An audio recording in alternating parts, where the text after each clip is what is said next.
ధన్యవాదాలు.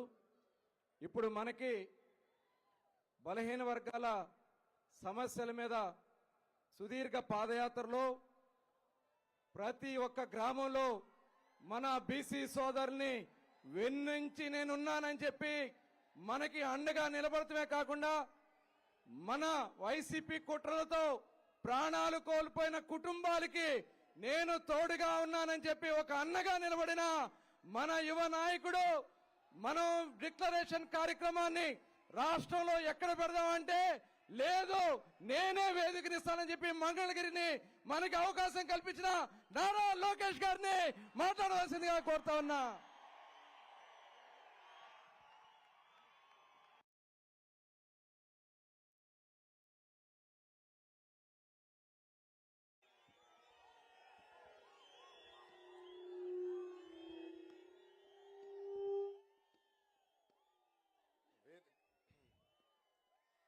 వేదిక మీదున్న పెద్దలందరికీ పేరు పేరున నా హృదయపూర్వక నమస్కారాలు. కష్టకాలాల్లో నాకు అన్నగా నిలబడిన పవన్ అన్నకి నా హృదయపూర్వక నమస్కారాలు. రాజకీయాల్లోకి రావాలనుకున్నప్పుడు నాకు అవకాశం ఇచ్చి నన్ను ముందరికి ప్రోత్సహించిన చంద్రబాబు నాయుడు గారికి నా హృదయపూర్వక ధన్యవాదములు. జై హో బీసీ, జై హో బీసీ. బీసీ అంటేనే ఒక భరోసా, బీసీ అంటే ఒక బాధ్యత, బీసీ అంటే ఒక భవిష్యత్తు, బీసీ అంటే ఒక భరోసా, బీసీ అంటే ఒక బాధ్యత, బీసీ అంటే ఒక భవిష్యత్తు. బీసీలు బలహీన వర్గాలు కాదు, బలమైన వర్గాలను చేసి చూపించిన ఘనత విశ్వవిఖ్యాత నర సార్వభౌమ స్వర్గశ్రీ నందమూరి తారక రామారావు గారిది. ఆనాడు ఎంతో మంది బీసీ కుర్రోళ్ళకి అవకాశం ఇచ్చి చిన్న వయసులో మంత్రి వర్గానికి తీసుకొచ్చిన ఘనత అన్న ఎన్టీఆర్ది. అంతేకాదు అన్న ఎన్టీఆర్ తర్వాత చంద్రబాబు నాయుడు గారు కూడా పెద్ద ఎత్తున ఆనాడు బీసీ సోదరుల్ని ప్రోత్సహించారు. అందుకే ఎప్పుడు లేని విధంగా ఇప్పుడు బీసీ సోదరులను ఉపకులాల వారిగా సాధికార సమితిలు ఏర్పాటు చేశాం. దానికి ఒక కన్వీనర్ ఏర్పాటు చేశాం. ఉపకులాల వారిగా బీసీ సోదరులు ఎదుర్కొంటున్న సమస్యలు నేరుగా తెలుసుకునే లక్ష్యంతో ఈ రోజు ఆ సంస్థలు ఏర్పాటు చేశాం. అంతేకాదు ఉపకులాల వారిగా రాబోయే రోజుల్లో పెద్ద ఎత్తున యువ నాయకత్వాన్ని ప్రోత్సహించే లక్ష్యంతో తెలుగుదేశం పార్టీ ముందరికెళ్తుందని ఈ సభాముఖంగా బీసీ సోదరులు కూడా తెలుపుతున్నా. అంతేకాదు బీసీ సోదరులందరూ మనం ఆలోచించాలి. స్థానిక సంస్థల్లో 34% రిజర్వేషన్ మనకు ఉందంటే దానికి కారణం ఆ పసుపు జెండా తెలుగుదేశం పార్టీ. బీసీల కోసం సప్లాన్ ద్వారా 36,000 కోట్ల రూపాయలు ఖర్చు పెట్టిన party Telugu Desam party. BC corporation కి 3,000 కోట్ల రూపాయలు నిధులు కేటాయించి 4,20,000 మంది మన బీసీ సోదరుల నుంచి పేదరికం నుంచి బయటికి తీసుకొచ్చిన పార్టీ తెలుగుదేశం పార్టీ. ఆదరణ పథకానికి 1,000 కోట్ల రూపాయలు కేటాయించి పన్నిమోట్లు కూడా అందజేసిన పార్టీ మన party Telugu Desam party. Best available schools, skill development, study circles, విదేశీ విద్య లాంటి అనేక సంక్షేమ కార్యక్రమాలు తీసుకొచ్చిన జెండా మన పసుపు జెండా. చేనేత సోదరులకి, మత్స్యకారులకి, కల్లు గీత కార్మికులకి 50 సంవత్సరాల్లోనే పెన్షన్ కూడా ఇచ్చిన పార్టీ తెలుగుదేశం పార్టీ. ఆనాడు మన ప్రభుత్వ అధికారంలో ఉన్నప్పుడు కేంద్రంలో ఏకంగా బీసీ సోదరుల కోసం ఒక మినిస్ట్రీ ఉండాలని ఆనాడు తీర్మానం కూడా చేసిన పార్టీ మన పార్టీ. కానీ ఈ సైకో జగన్ ముఖ్యమంత్రి అయిన తర్వాత బీసీ సోదరులకి వెన్నుపోటు పొడిశాడు. ఆనాడు ఏకంగా బీసీ సోదరులు వెన్నుముక్క అన్న వ్యక్తి ఈ రోజు బీసీ సోదరులు వెన్నుముక్క ఈ రోజు ఇరగొట్టాడు. స్థానిక సంస్థలో 10% రిజర్వేషన్ తగ్గించి 16,000 మంది బీసీలకి ఏకంగా పదవులు దూరం చేశాడు. అంతేకాదు ఈ రోజు మనందరం చూస్తే 8,000 ఎకరాల బీసీ సోదరుల అసైన్ ల్యాండ్ ని వెనక్కి తీసుకున్న పార్టీ ఈ వైకాపా పార్టీ. ఆదరణ పథకం రద్దు చేశారు. ఆనాడు ఆదరణ పథకం కింద మన బీసీ సోదరులు 10% డబ్బులు కడితే కనీసం ఆ డబ్బులు ఈ రోజు రిటర్న్ ఇచ్చే పరిస్థితుల్లో లేరు. ఇంకా బీసీ కార్పొరేషన్ నిధులు లేవు. 56 కార్పొరేషన్ ఏర్పాటు చేసిన చంకలు గుద్దుకున్న వ్యక్తులు ఈ రోజు ఏకంగా కార్పొరేషన్ చైర్మన్ కి కుర్చీ గాని టేబుల్ ఇచ్చే పరిస్థితిలో లేదు.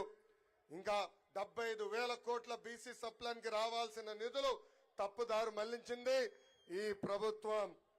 మా మత్స్యకార సోదరులు కూడా మోసం చేసి ఏకంగా 217 జియో తీసుకొచ్చి వెన్నుపోటు పొడిచింది ఈ సైకో జగన్మోహన్ రెడ్డి. యాప్కో నిర్వీర్యం చేశారు. అదే విధంగా 300 మంది బీసీలని ఎప్పుడు లేని విధంగా చంపేసింది ప్రభుత్వం.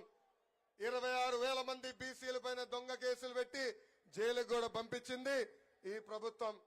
అంతెందుకు వేదికమైన పెద్దలు యనమల రామకృష్ణ గారు పెళ్లికెళ్తే ఎస్సీ ఎస్టీ కేసు పెట్టారు. అయ్యన పాత్రుడు గారి పైన ఏకంగా రేపు కేసు పెట్టారు. కొల్లు రవీంద్ర గారి పైన, అదే విధంగా అచ్చెన్నాయుడు గారి పైన కూడా అనేక కేసులు పెట్టారు. నిన్నగాక మొన్న నంద్యాల తెలుగుదేశం పార్టీ అధ్యక్షులుగా రాజశేఖర్ గారిని నియమిస్తే ఆ బీసీ నాయకుడి పైన 2 రోజుల క్రితం ఏకంగా రౌడీ షీటర్ కూడా ఓపెన్ చేసింది ప్రభుత్వం. ఈ ప్రభుత్వం ఒకటి చెప్తున్నా, మీరు పెట్టే ఎఫ్ఐఆర్లు మడిచి ఎక్కడ పెడతారో పెట్టుకోండి. 2 నెలలు మా ప్రభుత్వం వస్తుంది. రెడ్ బుక్ లో ఉన్న ప్రతి పేరుకి వసూలు చేసి తీసుకొచ్చే బాధ్యత నేను తీసుకుంటా. అంతేకాదు వాళ్ళ పార్టీకి చెందిన మంత్రులు, ఎంపీలు, ఎమ్మెల్యేలు ఏం మాడుతున్నారో మనందరం చూసాం. ఈ రోజు ఏకంగా వాళ్ళ పార్టీకి చెందిన ఎమ్మెల్సీ బీసీసీఎల్ అధ్యక్షుడు జంగా కృష్ణమూర్తి గారు వైకాపా పార్టీలో బీసీలకి న్యాయం జరగట్లేదని చెప్పే పరిస్థితికి వచ్చారు. పద్మశాలి సామాజిక వర్గానికి చెందిన కర్నూలు ఎంపీ సంజీవ్ కుమార్ గారు ఏకంగా వైకాపా పార్టీలో బీసీల గొంతు నొక్కేస్తున్నారని చెప్పే పరిస్థితి. ఇంకా పార్థసారథి గారు కూడా సీనియర్ నాయకుడు, మంత్రిగా చేసిన వ్యక్తి, అనేక సార్లు ఎమ్మెల్యేగా పనిచేసిన వ్యక్తి, కనీసం ఆయనకి అపాయింట్మెంట్ ఇచ్చే పరిస్థితిలో ఈ ప్రభుత్వం లేదంటే బీసీలంటే ఎంత చిన్న చూపో మనందరం ఒక్కసారి ఆలోచించాలా. అదే తెలుగుదేశం పార్టీలో బీసీ సోదరులను ప్రోత్సహించాం. ఆనాడు ఆర్థిక శాఖ మంత్రిగా యనమల రామకృష్ణ గారు పనిచేశారు. కేంద్రంలో ఎర్రంనాయుడు గారు 2 సార్లు మంత్రిగా పనిచేశారు. ఇంకా మన రాష్ట్రంకి వచ్చే గల అనేక మంది బీసీ నాయకుల్ని మంత్రులుగా మనం ప్రోత్సహించాం. ఇంతేకాదు ఒక టీటీడీ చైర్పర్సన్ అన్నా, టుడా చైర్మన్ అన్నా ఏకంగా బీసీలని ప్రోత్సహించిన పార్టీ తెలుగుదేశం పార్టీ. ఇప్పుడు బీసీ సోదరులందరం మనం ఆలోచించాలా, ఆ పదవుల్లో ఈ రోజు ఎవరు కూర్చుంటున్నారని. ఇంతేకాదు మనందరం చూసాం 10వ తరగతి కుర్రోడు అమర్నాథ్ గౌడ్ని ఎంత కిరాతకంగా చంపేశారో వైకాపా నాయకులు. అమర్నాథ్ గౌడ్ చేసిన తప్పేంటో తెలుసా? వాళ్ళ అక్కని వేధిస్తున్న వైకాపా నాయకులు వ్యతిరేకంగా మాట్లాడతాం, పోలీస్ స్టేషన్కి వెళ్లి కేసు పెడతాం. ఆ కుర్రోడిని ఏకంగా కొట్టి అతను చదువుకున్న పుస్తకాల నుంచి కాగితాలు చింపి నోట్లో కుక్కేసి కాలు చేతులు కట్టి పెట్రోల్ పోసి తలగలు పెట్టారు ఈ వైకాపా నాయకులు. ఈ రోజు ఆ చెల్లమ్మని చదివిస్తుంది నా తల్లి భువనేశ్వరి అమ్మ. అది తెలుగుదేశం పార్టీ కంటే బీసీలంటే ఎంత చిత్తశుద్ధో. ఇంతేకాదు తెలుగుదేశం పార్టీకి చెందిన నాయకులు నందం సుబ్బయ్య గారు, చంద్రయ్య గారు, జాలయ్య గారిని ఎట్లా కొట్టే చంపేశారో మనందరం చూసాం. ఏకంగా వాళ్ళ అంత్యక్రియలు కూడా మన నాయకుడు చంద్రబాబు నాయుడు గారు వెళ్లే పరిస్థితి మనందరం చూసాం. విజయనగరంలో కృష్ణ మాస్టర్ గారిని ఏకంగా బొలేరో తీసుకుని గుద్ది చంపేశారు. ఇనుప రాడ్లు తీసుకుని కొట్టి ఎలా చంపేశారో మనందరం చూసాం. ఇంకా ధర్మవరంలో మా పద్మశాలి సోదరులు వాళ్ళు నేసిన బట్టని ఇక్కడ విజయవాడలో వైకాపా నాయకులు అమ్మారు.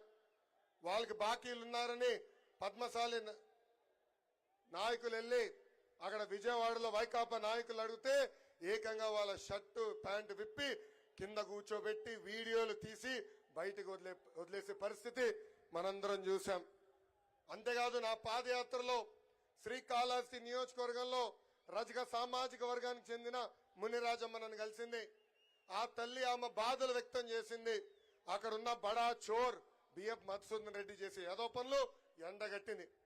అది చూసిన తర్వాత ఏకంగా అక్కడున్న శాసనసభ్యుడు వెళ్లి ఆమె షాప్ ని ధ్వంసం చేశారు. ఆమెని అన్ని రకాలుగా ఇబ్బంది పెట్టారు. ఆ అమ్మకి అండగా నిలబడిన వ్యక్తి మన నాయకుడు చంద్రబాబు నాయుడు గారు. ఆయన ప్రోత్సాహంతో మళ్ళీ ఆ తల్లి షాపు పెట్టుకునే పరిస్థితి. ఈ సభాముఖంగా అడుగుతున్న జగన్ని, ఇదేనా మా బీసీలకి నువ్వు ఇచ్చే గౌరవాన్ని? పాదయాత్రలో బీసీలు ఎదుర్కొంటున్న సమస్యలు నేరుగా నేను తెలుసుకున్నా. ఆనాడు ఆదరణ పథకం కింద రజక సోదరులకి వాషింగ్ మెషిన్ ఇచ్చాం. కానీ ఈరోజు ఆ వాషింగ్ మెషిన్లన్నీ పక్కన పెట్టేసే పరిస్థితి వచ్చింది. రజక సోదరులు అడిగా, ఎందుకు మీరు వాడట్లేదంటే పెరిగిన కరెంట్ ఛార్జీల వల్ల మేము వాషింగ్ మెషిన్ వాడుకోలేకపోతున్నాం అని చెప్పారు. కళ్ళు గీత కార్మికులకి పనిముట్లు ఇవ్వట్లేదు. ఏకంగా ఎక్సైజ్ అధికారులు వచ్చి పెద్ద ఎత్తున వాళ్ళని ఇబ్బంది పెడుతున్నారు. రియల్ ఎస్టేట్ డెవలప్మెంట్ వల్ల కళ్ళు గీత కార్మికులకి కావాల్సిన చెట్లు కూడా కొట్టేసే పరిస్థితి నేను స్వయంగా చూసా. చేనేతలకి ఆనాడు ఉచితంగా కరెంట్ అందజేశాం. సబ్సిడీ ద్వారా అనేక పరికరాలు అందజేశాం. 50% సబ్సిడీతో మగ్గాలు ఇచ్చాం. కలర్ సబ్సిడీ ఇచ్చాం. యాన్ సబ్సిడీ ఇచ్చాం. ఈ రోజు ఈ ప్రభుత్వ అధికారులకు వచ్చిన తర్వాత అవన్నీ రద్దు చేసింది. ఇంకా మా యాదవ సోదరులు కూడా ప్రోత్సహించడానికి గతంలో గొర్రెలు మేకలు పెట్టుకునే కూడా డబ్బులు ఇచ్చాం. మినీ గోకులాలు కట్టాం. ఏకంగా బంజర భూములు కూడా ఆనాడు అందజేశాం. ఈ రోజు ఈ ప్రభుత్వ అధికారంలోకి వచ్చి గోపాల మిత్రులను మెడబట్టుకుని బయటికి గెంటేసింది. వాళ్ళని కూడా అన్ని రకాలుగా ఇబ్బంది పెట్టింది ఈ ప్రభుత్వం. ఇంకా మా మత్స్యకార సోదరులకి గతంలో సబ్సిడీ ద్వారా వలలు అందజేశాం, బోట్లు ఇచ్చాం, ఏకంగా ఐస్ బాక్సులు మోపెడ్లు కూడా అందజేశాం. ఈ ప్రభుత్వం వాళ్ళని కూడా మెడబట్టి రోడ్డు బయట గెంటేసింది. బీసీ సోదరులకు ఎదుర్కొన్న సమస్యలు పాదయాత్రలు తెలిసిన అవకాశం నాకు వచ్చింది. ఆ నివేదిక వేదికమైన పెద్దలకు అందజేశాం. అది మన అధ్యక్షులు చంద్రబాబు నాయుడు గారు బీసీ డిక్లరేషన్ లో భాగంగా మన సమస్యలు పరిష్కరిస్తారు. 2019లో నేను పోటీ చేయాలనుకున్నప్పుడు చంద్రబాబు నాయుడు గారు మీరు రాష్ట్రంలో ఎక్కడ పోటీ చేయాలనుకుంటున్నారని నన్ను అడిగారు. ఆనాడు ఆయనకు ఒకటే చెప్పా, అయ్యగారు ఎప్పుడు గెలవని నియోజకవర్గం నాకు ఇవ్వండి, గెలిపించి చూపించే బాధ్యత నేను తీసుకుంటానన్నాను. ఆనాడు నన్ను మంగళగిరికి పంపించారు. 21 రోజుల ముందలు వచ్చాను. స్వల్ప మెజారిటీతో ఓడిపోయాను. కానీ గత 4 సంవత్సరాలు 10 నెలలుగా మంగళగిరి ప్రజలు నమ్మకుని ఎప్పుడు లేని విధంగా సంక్షేమ అభివృద్ధి కార్యక్రమాలు ఈ పసుపు జెండా చేసింది. ఆంధ్ర రాష్ట్రంలో ఎక్కడ జరిగిన విధంగా 29 సంక్షేమ కార్యక్రమాలు మన నియోజకవర్గంలో మనం చేశాం. మంగళగిరి ప్రజలందరికీ నేను శిరసు వంచి పాదాభివందనం చేస్తున్నాను. నాకు మీరు అండగా నిలబడ్డారు, నన్ను మీరు ప్రోత్సహించారు. మీరు ముందరికి నడవండి, మీకు అండగా నిలబడతానని నాకు మీరు కొండంత బలం అందజేశారు. అందుకే ఈ సభాముఖంగా చంద్రబాబు నాయుడు గారు నేను కొన్ని మంగళగిరి ప్రజల తరపున కోరుతున్నా. మొదటిది, కొండపోరంబోకు ఫారెస్ట్ భూముల్లో, ఇరిగేషన్ భూముల్లో, ఎండోమెంట్ భూముల్లో, రైల్వే భూముల్లో దశాబ్దాలుగా మంగళగిరి ప్రజలు అక్కడ ఉంటున్నారు, ఇల్లు కట్టుకున్నారు. 1 తరం కాదు, 2 కాదు, 3 తరాలుగా అక్కడ ఉంటున్నారు. ఆ భూములన్నీ రెగ్యులరైజ్ చేయాల్సిన బాధ్యత మన పైన ఉంది సార్. రెండోది, మంగళగిరి నియోజకవర్గంలో ఉన్న నిరుపేద కుటుంబాల కోసం 20,000 ఇల్లు కూడా కట్టించాల్సిన బాధ్యత మన పైన ఉంది. మూడోది, పద్మశాలీలంటే చేనేతలు అనుకుంటాం, కానీ మంగళగిరి నియోజకవర్గంలో పెద్ద ఎత్తున పద్మశాలి సోదరులు స్వర్ణకారులుగా ఉన్నారు. వాళ్ళని ఆదుకునేదానికి ఒక ప్రత్యేక కార్పొరేషన్ కూడా ఏర్పాటు చేయవలసిందిగా పెద్దల్ని నేను కోరుతున్నాను. పెద్దల ఆదేశాల మేరకు మంగళగిరిలో మేము ఒక పైలట్ ప్రాజెక్ట్ చేశాం. టాటా సంస్థతో ఒప్పందం కుదుర్చుకున్నాం. ఏకంగా మగ్గాలపైన ఉన్న చేనేత సోదరుల ఆదాయం రెట్టింపు కూడా చేశాం. ఆ కాన్సెప్ట్ ని మంగళగిరిలోనే కాదు రాష్ట్ర వ్యాప్తంగా తీసుకెళ్లాలని ఈ సభాముఖ పెద్దలు కోరుతున్నా. అంతేకాకుండా 4వ హామీ ఆనాడు అమరావతి మాస్టర్ ప్లాన్ లో ఇక్కడున్న రైతులు కొంతమంది భూముల్ని U1 జోన్ లో పెడతాం జరిగింది. దానివల్ల రైతులు కొన్ని ఇబ్బందులు ఎదుర్కొన్నారు. అది కూడా రద్దు చేయాలని ఈ సభాముఖంగా వేదికమైన చంద్రబాబు నాయుడు గారిని నేను కోరటం జరుగుతుంది. నాకు ఎక్కువ సమయం ఇవ్వలేదు, పెద్దలు మాట్లాడాల్సిన అవసరం ఉంది. కానీ చంద్రబాబు నాయుడు గారికి, పవన్ అన్నకి నేను ఒకటే హామీ ఇస్తున్నా, ఏ బాధ్యత అయితే నా పైన పెట్టారో, ఏ ఆస్తి అయితే నాకు మళ్ళీ మంగళగిరి అభ్యర్థిగా నాకు టికెట్ ప్రకటించారో, తప్పనిసరిగా ఏ మెజార్టీ అయితే నేను ఓడిపోయానో దాని పక్కన ఒక 0 పెట్టి 53,000 మెజార్టీతో గెలిచి ఈ సీటుని మీకు అప్పగించే బాధ్యత మేము తీసుకుంటాం. ఈ రోజు ఎక్కడ చూసా కుర్రోలు రోడ్డుపైకి ఎక్కారు.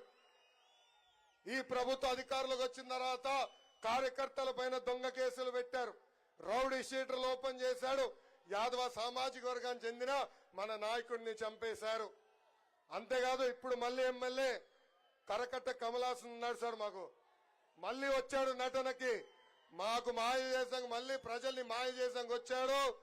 మాకు 2 నెలల తర్వాత మాకు వదిలిపెట్టండి సార్, వాళ్ళని మేము వదిలిపెట్టము, వడ్డీతో సహా చెల్లించాల్సిన బాధ్యత మా అందరి పైన ఉంటుంది. గత 4 సంవత్సరాలు 10 నెలలుగా మమ్మల్ని అనగదొక్కారు, మమ్మల్ని ఇబ్బంది పెట్టారు.